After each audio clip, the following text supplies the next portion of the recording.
Le dossier 2, en fait, c'est la marche vers la création du Canada. OK, une marche qui va durer 17 ans.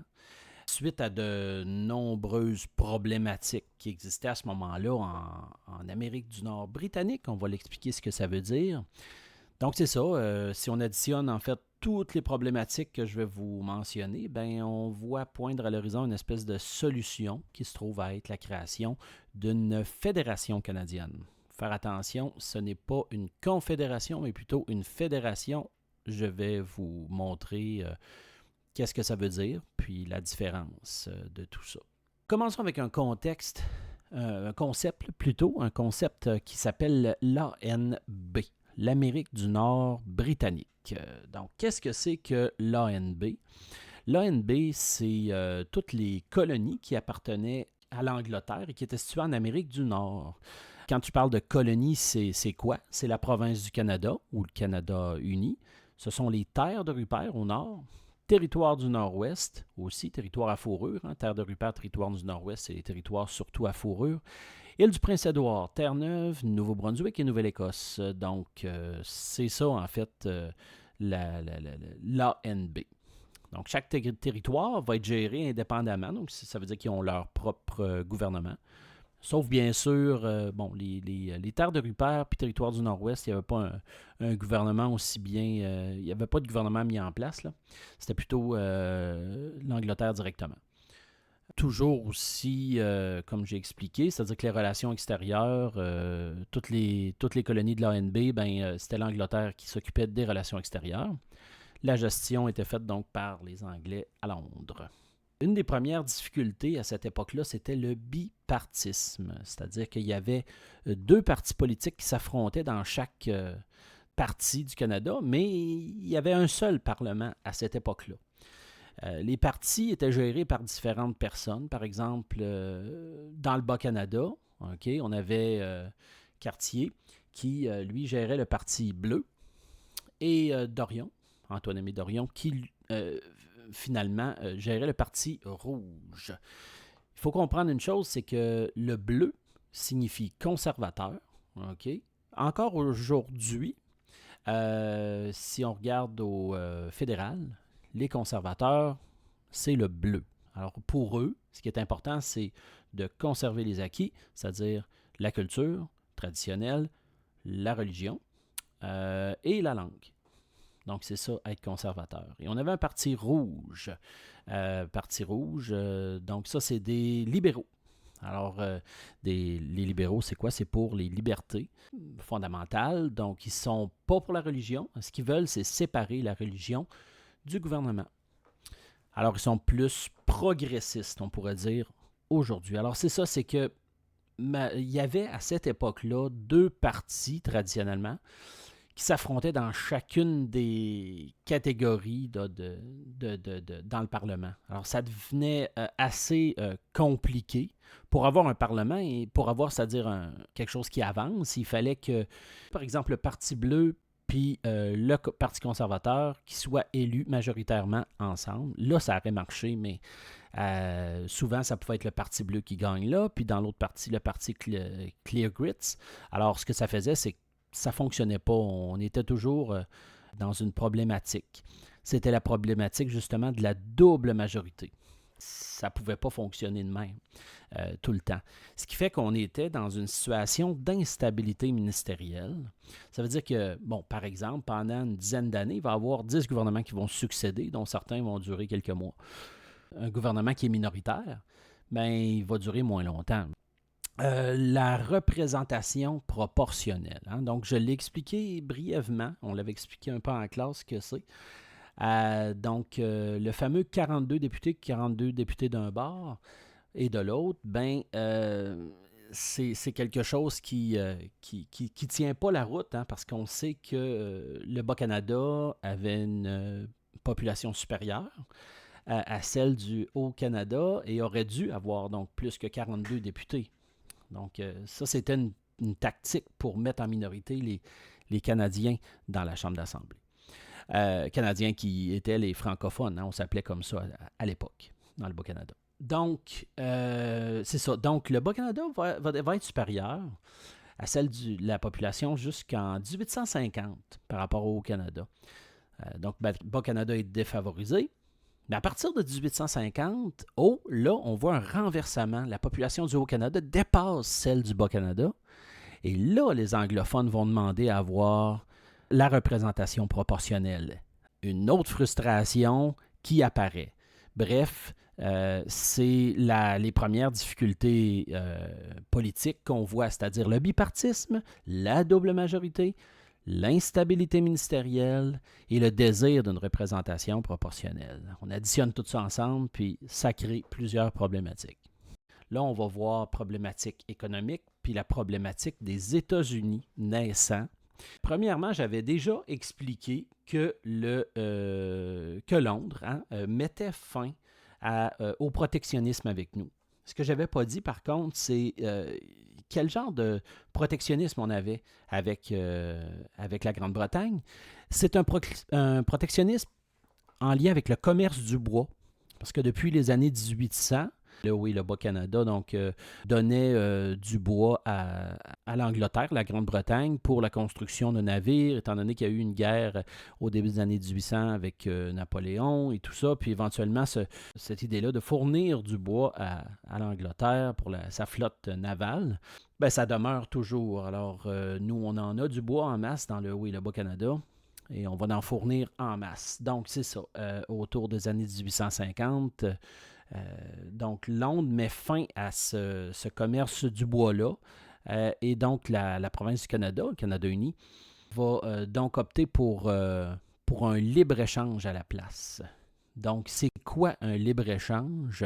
C'est qu'on baisse les droits de douane pour échanger des produits. Donc, la province du Canada va comme se retrouver éventuellement parce que l'Angleterre ne veut plus faire de commerce avec nous nécessairement, pas en priorité en tout cas. Nous, on va être obligés de se retourner vers d'autres colonies. Alors, on va se tourner vers qui? On va se tourner surtout vers notre voisin immédiat, très jeune pays, les États-Unis, à ce moment-là, pour faire ce fameux libre-échange. Ce qu'on va faire, c'est un traité de réciprocité. Réciprocité, ça veut dire d'un côté comme de l'autre. Ça va durer une dizaine d'années, là. C'est qu'on va échanger des produits avec les États-Unis. Puis, dans le fond, on abolit les droits de douane sur certains produits de base. Par exemple, le beurre. Bon, il y en avait d'autres, là, mais c'est celui qui me vient à l'esprit. Des produits essentiels. Alors, ça va être une bonne idée jusqu'en 1866 à peu près. Et vous allez voir pourquoi on devra arrêter ça. Les liens aussi commerciaux avec les colonies de l'Amérique du Nord britannique sont presque inexistants. C'est des colonies, mais oui, il y a des chemins, mais il n'y a rien de vraiment ancré dans le béton. On est à l'époque du chemin de fer. Hein? On est à l'époque où, par exemple, l'Angleterre développe un immense chemin de fer. Puis là, on décuple vraiment les échanges à travers le pays. Mais nous, on n'en a pas vraiment. Alors, l'idée, ça serait peut-être d'en créer un, de faire une espèce d'union entre les colonies de l'ANB pour lier finalement un marché.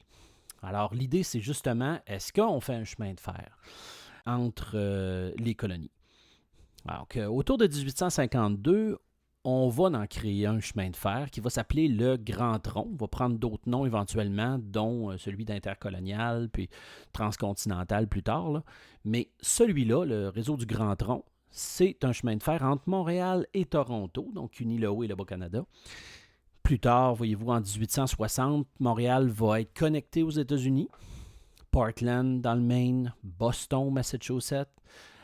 C'est d'ailleurs Montréal qui va remplacer Québec. D'ailleurs, elle l'a remplacé depuis une couple d'années. Début des années 1800, là, Montréal est plus gros que Québec. Là. Ça c'est ancré dans le béton. Alors, Montréal, étant donné qu'elle est beaucoup plus proche des grandes villes des États-Unis, c'est ça qui va faire en sorte que Québec va décliner. Là. Mais bon, donc, on a un chemin de fer qui est là.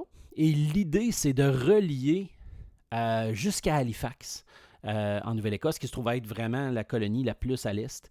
Mais c'est quand même trop dispendieux. Donc là, on a vu le contexte économique, les problématiques économiques.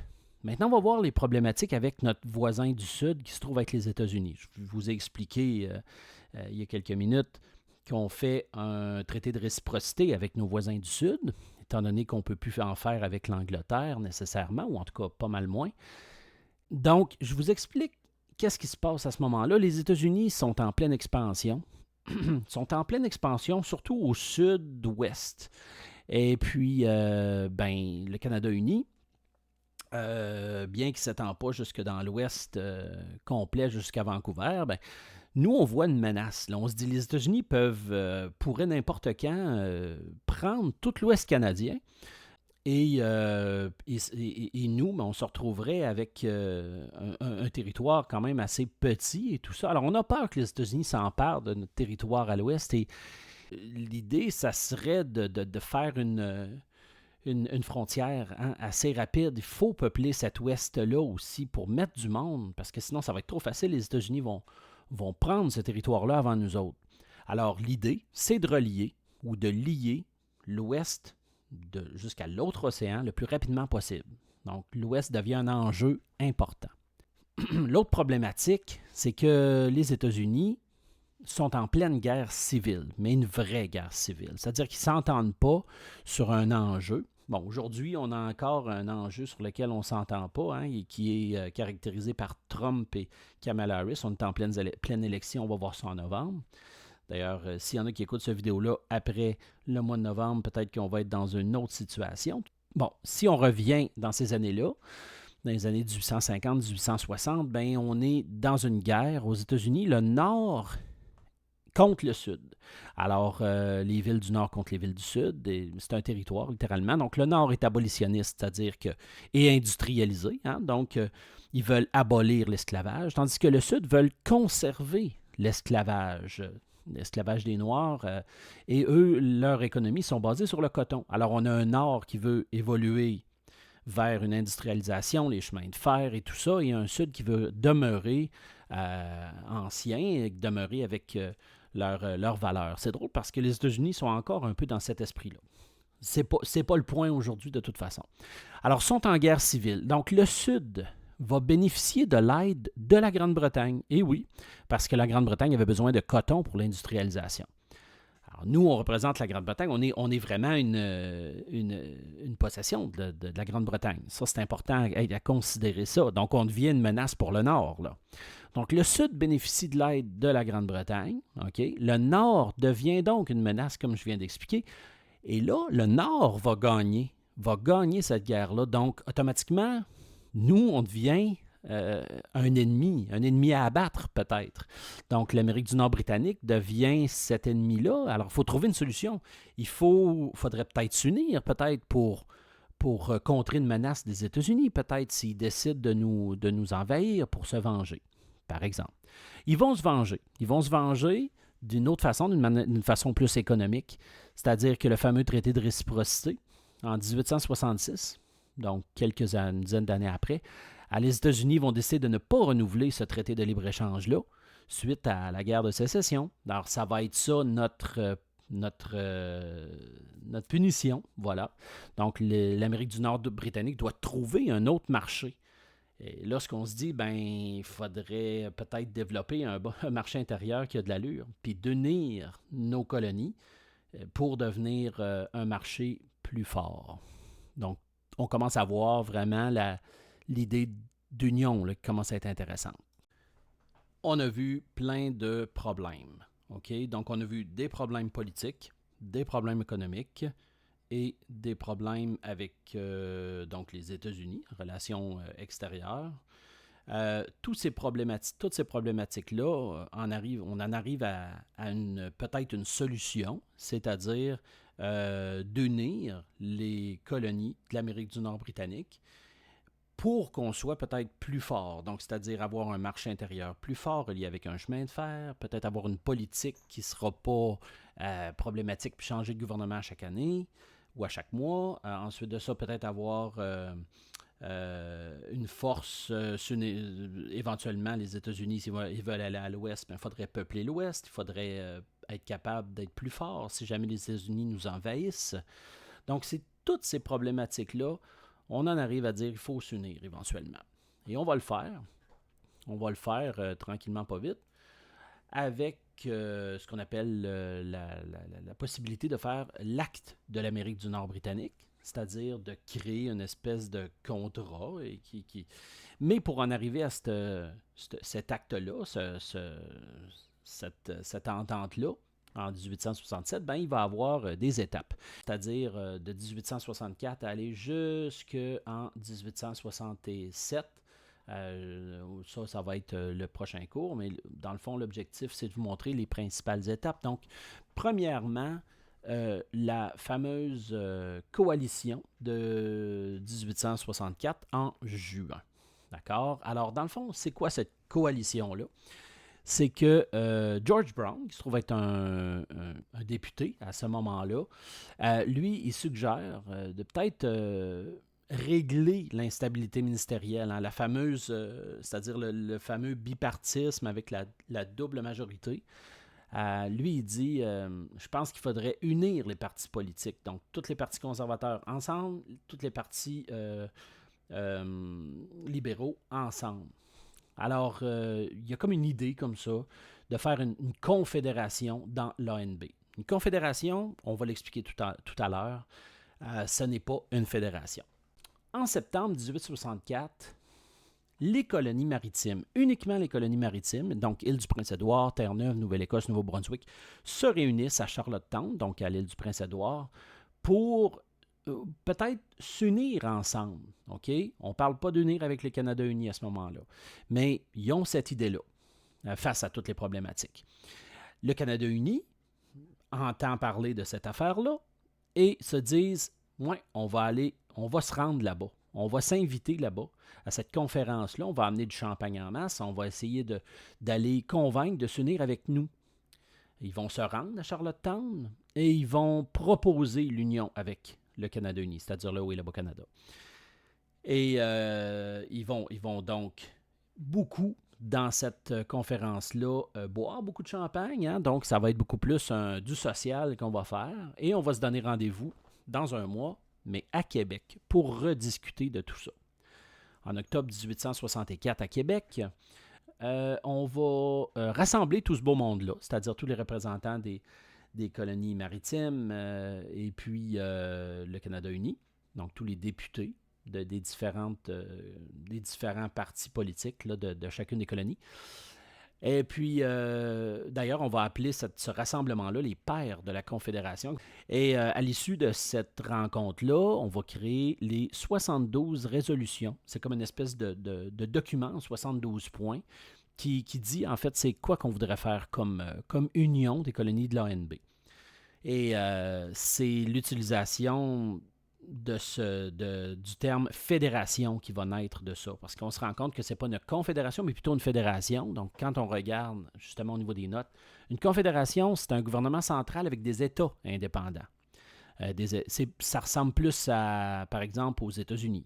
C'est des États indépendants. Tandis qu'une fédération, ça fonctionne comme un fédéralisme, c'est-à-dire qu'il y a deux paliers de gouvernement, un gouvernement central, qu'on appelle le gouvernement fédéral, puis des provinces. Ça ressemble beaucoup plus au Canada actuel. Hein? Donc, des provinces dans lesquelles on va avoir des gouvernements provinciaux. Donc, le Canada, par définition, n'est pas une confédération. Bien qu'on fête la fête de la confédération, c'est une fédération. Les 72 résolutions, OK, ça définit l'idée du fédéralisme, du partage de pouvoir. Par exemple, actuellement, l'agriculture et l'immigration sont partagées tant au niveau provincial qu'au fédéral, par exemple. Les 72 résolutions aussi définissent qu'il faut avoir une représentation proportionnelle, l'arrêt BIPOP. Ça définit aussi qu'il faut bâtir un chemin de fer pour unir les provinces. Par contre, l'île du Prince-Édouard et Terre-Neuve sont beaucoup trop loin, ce sont des îles, sont isolées. Donc, Terre-Neuve et l'île du Prince-Édouard ne peuvent pas rentrer dans cette union-là. Donc, à l'issue de la conférence de Québec, chaque député, chaque premier ministre, on pourrait dire, de chacune des colonies, s'en retournent chez eux et vont faire voter leur province, ou en tout cas vont prendre des décisions en disant, bon, qu'est-ce qu'on fait avec ça? Hein? Est-ce qu'on s'unit ou pas? Alors déjà, Terre-Neuve et l'île du Prince-Édouard vont se retirer du projet. Ce sont des îles, elles ne peuvent pas avoir un avantage au niveau du chemin de fer. Pas avec la technologie de l'époque en tout cas. Au Bas-Canada, on a les fameux rouges, les libéraux, puis on a les bleus. Alors les rouges, eux autres, ne veulent pas de projet. Ça commence bien. Et les bleus, les conservateurs, disent on veut le projet. Donc déjà dans le Bas-Canada, on a une problématique, on ne s'entend pas. Dans le Haut-Canada, tiens, ça va bien, on veut de ce projet-là. Au Nouveau-Brunswick, d'abord c'est refusé, puis par la suite, le lieutenant-gouverneur va forcer l'entrée de ça. Va dire, vous en voulez pas, on le fait pareil. Nouvelle-Écosse, oui, pas de problème, mais on veut le chemin de fer. Alors, qu'est-ce qui va se passer? C'est que malgré que le Bas-Canada ne s'entende pas, majoritairement, tous ces gens-là s'entendent. Alors, on va se rendre directement à Londres en 1866. Pas tout le monde, mais des représentants.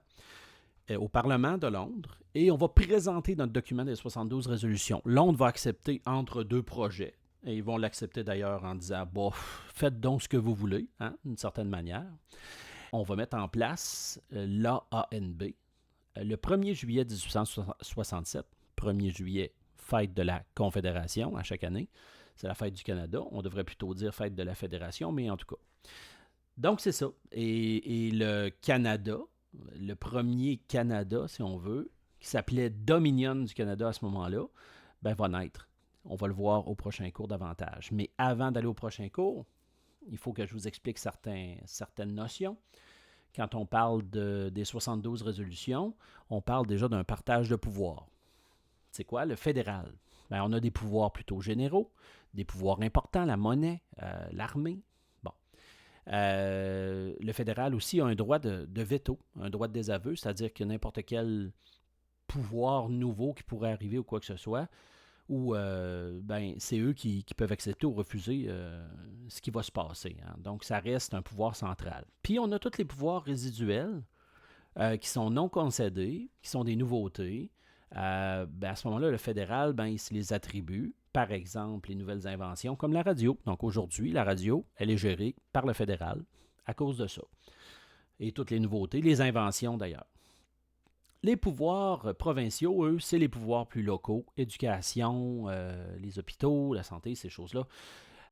Donc, actuellement, et c'est encore comme ça aujourd'hui. Au Québec, on se tiraille beaucoup par rapport à ça, parce que le Québec a une particularité, évidemment, de la langue française et d'une culture qui est différente. Alors, on se chicane beaucoup avec le fédéral depuis 1867. Aussi, une distinction que j'ai déjà expliquée, mais que j'aimerais bien que vous compreniez, c'est-à-dire que le Québec conserve ses lois civiles françaises, comme aujourd'hui. Aujourd'hui, c'est toujours le Code civil, donc les avocats peuvent apprendre le Code civil français. C'est dérivé de ce qu'il y avait en France à ce moment-là. Et ailleurs au Canada, encore aujourd'hui, on appelle ça le Common Law, c'est-à-dire que c'est le droit civil, mais anglais. Alors, on a une particularité aussi au Québec en lien avec ça. Le cours 6, c'est l'explication de la 5e Constitution. Alors, la fameuse 5e Constitution de la naissance du Canada. Je répète les constitutions depuis le départ. Première constitution 1763, proclamation royale. Deuxième constitution 1774, acte de Québec. Troisième constitution 1791, l'acte constitutionnel. Quatrième constitution qu'on a vu au début du cours 1840, acte d'union à la suite des rébellions des patriotes, une espèce de solution pour assimiler. Et finalement, la constitution qu'on voit aujourd'hui, c'est la 5e constitution et la dernière d'ailleurs constitution, je vous dirais, c'est l'acte de l'Amérique du Nord britannique. Donc, je vais vous l'expliquer en détail à partir de ce moment-ci. Allons-y. Donc, c'est quoi cette affaire-là? Donc, c'est vraiment l'adoption des 72 résolutions adoptées à l'acte c'est-à-dire à la conférence de Québec en 1864.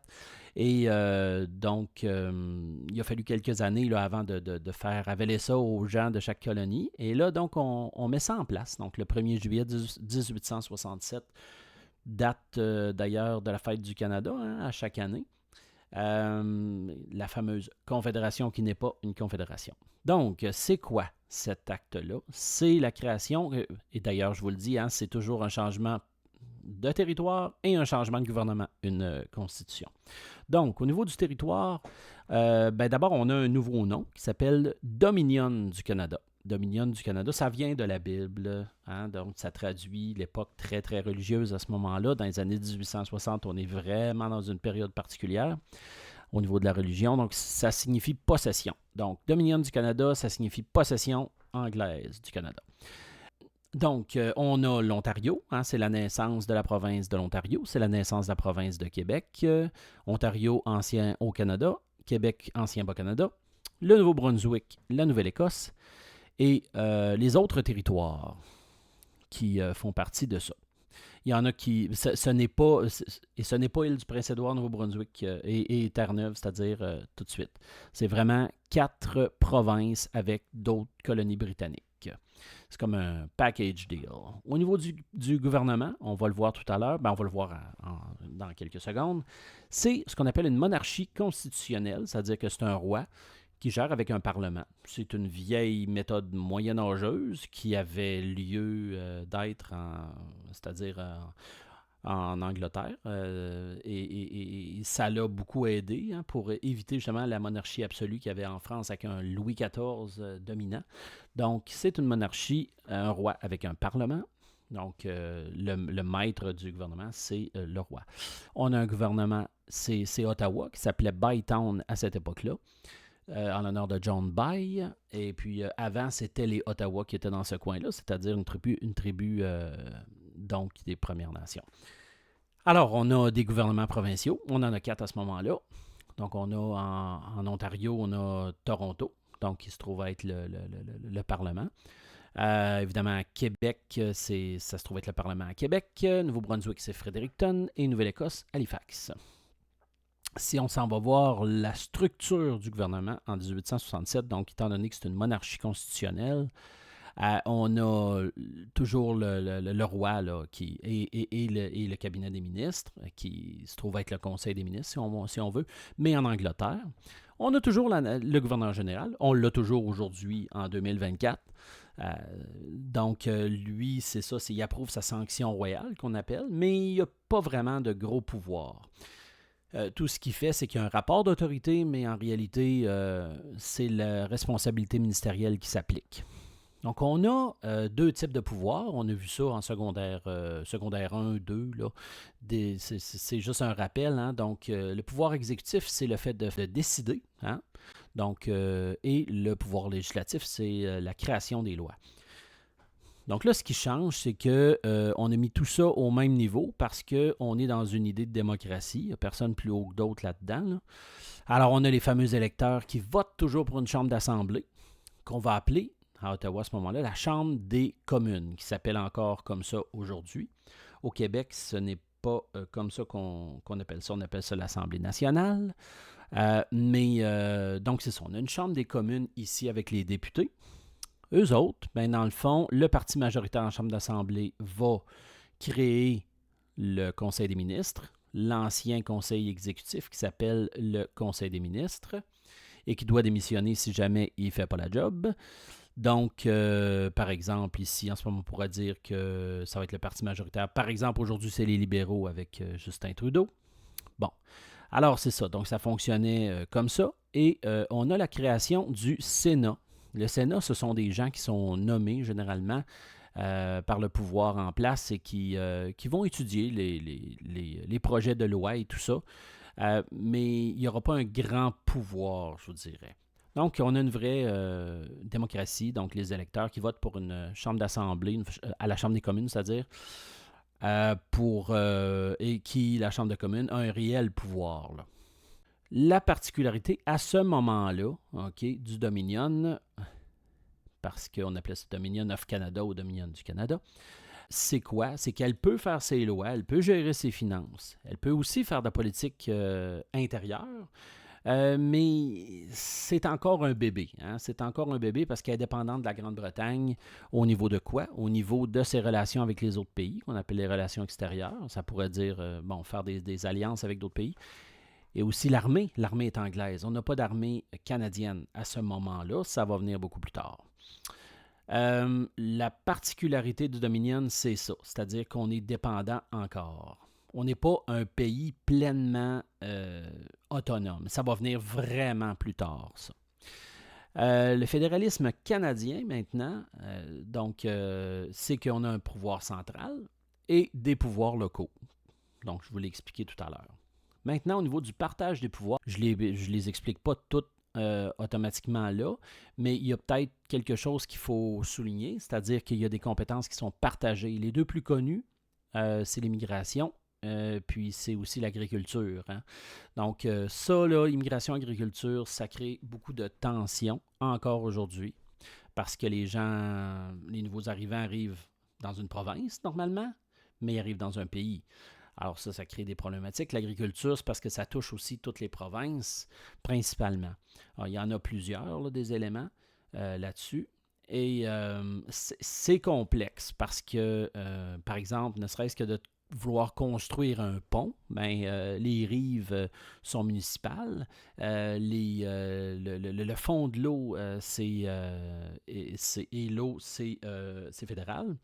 Et puis les routes, c'est provincial. Fait qu'on a 3 paliers de gouvernement. Fait que c'est tout un casse-tête quand on veut faire un pont, par exemple, au Canada. Pour votre culture personnelle, le Canada, depuis cette époque-là, est dans un système qu'on appelle bicaméral. C'est un système où il y a une chambre haute, on appelle la chambre d'assemblée ou la chambre des communes, puis une chambre basse qu'on appelle le Sénat, comme on a vu en bas de la page 56. Au Québec, on n'a pas de Sénat. On en avait un, mais on n'en a plus. On trouvait que c'était inutile. Et étant donné que les sénateurs sont nommés par le gouvernement en place, on trouvait que ça faisait un petit peu vieux jeu de faire ça. Aujourd'hui, comme j'ai expliqué tout à l'heure, Chambre des communes, c'est Ottawa. Au Québec, c'est Assemblée nationale. Nationale aussi, étant donné que le Québec a été reconnu comme une nation il y a une couple d'années par Stephen Harper, mais c'était comme ça avant à cause d'une volonté du Québec de vouloir devenir indépendant. On en parlera un petit peu plus tard. Dans les autres provinces, on appelle ça le Legislative Assembly. Excusez l'accent. Bien important aussi, c'est que le Dominion du Canada fait partie des possessions britanniques comme d'autres colonies ou d'autres dominions, comme par exemple l'Australie, les Indes. C'est un club qui existe encore, hein? C'est un club des possessions. Il y a les Jeux du Commonwealth aussi qui ont lieu.